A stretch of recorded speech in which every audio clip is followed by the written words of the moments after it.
پیارے بھائیوں اور بہنوں، آج میں آپ کے ساتھ بخاری شریف کی چوتھی حدیث شیئر کروں گی۔ الحمدللہ رب العالمین والصلاة والسلام علی سید الانبیاء والمرسلین، اما بعد فاعوذ باللہ من الشیطان الرجیم، بسم اللہ الرحمن الرحیم۔ حضور صلی اللہ علیہ وسلم نے وحی کے رک جانے کے زمانے کے حالات میں بیان فرماتے ہوئے کہا کہ ایک روز میں چلا جا رہا تھا کہ اچانک میں نے آسمان کی طرف ایک آواز سنی۔ میں نے نگاہ اٹھا کر دیکھا تو وہی فرشتہ جو میرے پاس غار حرا میں آیا تھا آسمان و زمین کے درمیان کرسی پر بیٹھا ہوا ہے۔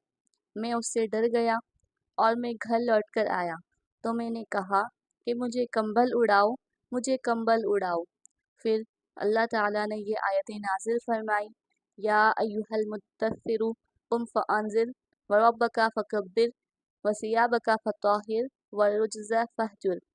اے بالا پوش اڑنے والے، اٹھیے اور لوگوں کو عذاب الہی سے ڈرائیے اور اپنے رب کی بڑائی بیان کیجیے اور اپنے کپڑے کو پاک رکھیے اور گندگی سے دور رہیے۔ اس کے بعد وحی تیزی کے ساتھ پے در پے آنے لگی۔ تو اس سے پہلے کی حدیث نمبر 3 میں ہم نے پڑھا تھا کہ حضور صلی اللہ علیہ وسلم پر غار حرا میں سورہ اقرا کی ابتدائی 5 آیتیں نازل ہوئی تھی، اور پھر غار حرا کے واقعے کے بعد سورہ مدثر کی آیتیں نازل ہوئی۔ لیکن علماء کرام کا اس میں اختلاف ہے کہ سب سے پہلے کیا نازل ہوا۔ جمہور کا قول یہ ہے کہ مطلقاً سب سے پہلے سورہ اقرا کی ابتدائی 5 آیتیں نازل ہوئی، اور بعض حضرات کا یہ قول ہے کہ سب سے پہلے سورہ مدثر کی آیتیں نازل ہوئی، اور ایک قول یہ بھی ہے کہ سب سے پہلے سورہ فاتحہ نازل ہوئی۔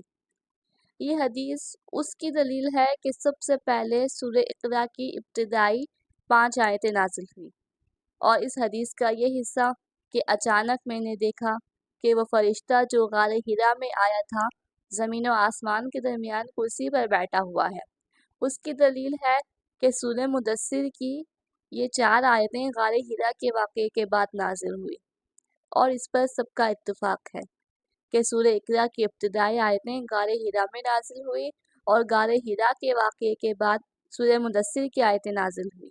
اور جو قول ہے کہ سورہ فاتحہ پہلے نازل ہوئی، تو اس کا جواب یہ ہے کہ وہ روایت خبر واحد ہے، اور حدیث حرا مشہور ظاہر ہے۔